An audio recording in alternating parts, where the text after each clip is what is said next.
Hi, Tony Sweet here, and we're going to show you the use of how software can um, completely transform an image to an entirely different medium, whatever. But what's interesting here is that the image that I've chosen to use, and I'll explain why in a few minutes, was shot several years ago. You can basically go back through your library from whenever you started shooting and rework your favorite shots or even shots that aren't that good. Um, like this is okay, but you'll see where this gets transformed into a fine art painting, basically a serious one. Um, the power or the efficacy of these modern plugins is pretty astonishing to me, and I'm going to get started showing you what I mean. So, looking at this shot here, we're looking right up in here, and that's a bit dark. I like the sky, but this is a bit dark to me. So, what I like to do is go into on this image, go to Topaz Adjust, and a couple of things I learned from Barkley, my good friend John Barkley, is to do a preset, which I've done here. Thank you, John. Which is kind of where I start. A little bit, make it look. Always hit reset all first. Always hit reset all first, so you start fresh. And then we'll hit the am I starting like a little contrasty, gives it a little bit of a jumping off point, and also what the secret to this software, the secret to it is how you work these two sliders. Regions. Look at the foreground. It sort of has the effect of light smoothing. In Photomatix, it can look really bad. This isn't horribly terrible, but it's not great. So we'll pull the exposure back a bit and maybe pull the regions back. It's just a matter of fine-tuning this stuff until you get sort of what you like. And I want the smooth clouds, but the foreground open up a little bit. So again, just play around to get what you want. Again, this is kind of like light smoothing almost in if you do HDR.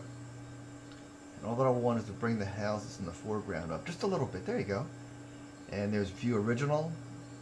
That's before. So we're off to a good start. Now I'm looking at this. We're going to okay this out. Now I'm looking at this as a substrate or a primer, a first coat, if you will, as far as layers go. Okay, that's not bad. Now we're going to go in and we're going to go to the next move, which is to duplicate the layer.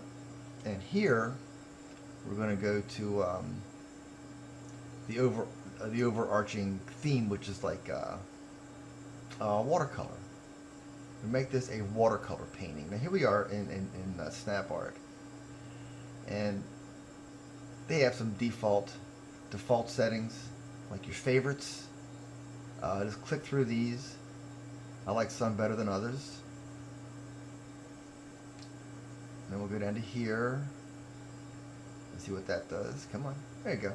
And these defaults are okay. This isn't bad actually, but the one that I like, that I want to really max out, is small brush light wash. That's in the abstract low realism. So it's going to look a little bit off the wall. But don't forget, we're going to blend this with what we just did. Okay. Now this has enough recognizability and makes the clouds kind of have that three-dimensional, like brush painterly type of look. That we're going to okay this out, and that'll come into your background layer here. And then all that I'm going to do is adjust the opacity to mix these two to get mostly the effect, but a little realism. And notice how long these things take to write. These are very advanced algorithms. There's a lot of number crunching going on. But once it latches onto it, it kind of goes pretty quickly. But again, this is an example of just ordinary picture that we will transform into a entirely different look. And we're getting there. Let's do it while we're young.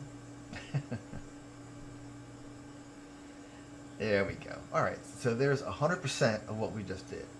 But what if I dial that back to about a nice jumping off point, say 50 or thereabouts? Okay, it's not quite enough. It's okay. turn it off, turn it on, that's how you look. Nah, we need a lot more than that. Let's go to about 80, see what that does. There we go. Now that's the look that I had in mind. That's before, that's after. We still need a little more work, but I'm going to go with this one. So we'll flatten this out. I mean, I like just flattening out things when I'm done. For me, it gets confusing having all these layers stacked up, not knowing what filter affects what layer, and you know. So I just simplify things, just flatten when I get what I like, and I'm done.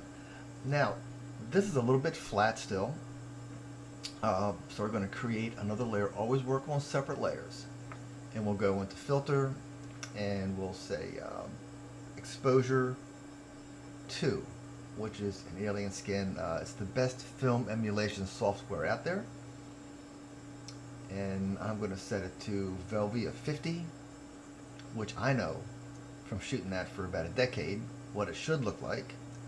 And that's kind of what it looks like, you know. There's before and there's after. It kind of punches up contrast, so your shadows get blacker, get darker, but it also punches up the good stuff too. So it gives you, it kind of goes both ways. Increased contrast gives you more shadows and more highlights. It gives you more blocked up shadows and blown out highlights, basically. So you've got to control that. This appears to be okay. Okay. You can also adjust the intensity here, but I would do it full 100% here and adjust your opacity in layers.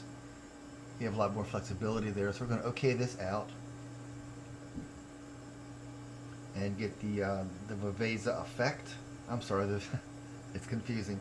Velvia effect. We're going to Viveza next.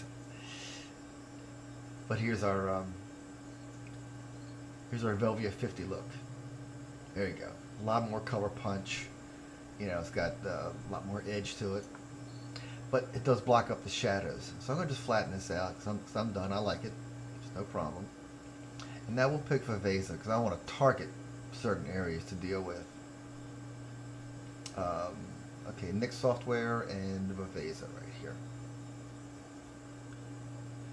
Now you see where some of the areas are blocked up. Pick a control point and we're going to move right down to here. See how black that is now? That did have color in the past. So we're going to pick an area to affect. And then we'll just make that a bit brighter. There you go. Look at that. Look at that detail come out. Just like that.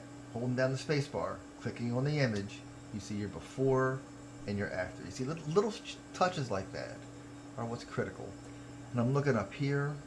It's kind of it's kind of dead up in here. So again, we'll just pick a control point and we'll drop it in here first to affect the red house, and we'll bring that up a little bit, a little brighter on both. There you go.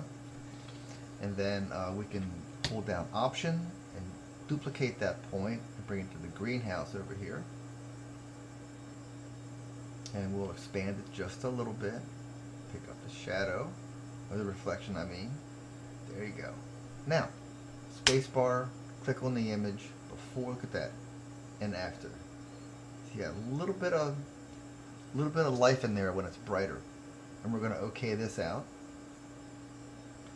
And we'll show you the history in a second, so you see what we've done with Topaz Adjust, Snap Art, Watercolor, Filter, Exposure 2 for we saw what that did with Velvia 50, and using Viveza to target. So I'm using like 3 different software manufacturers packages here. And there's the original, and there's what we did. Not too bad on an image that isn't quite good to start with. So this is the power of the plugins that we have to deal with right now, to work with, and how we can take an older image and completely rework it to get something that's not too shabby. See you online.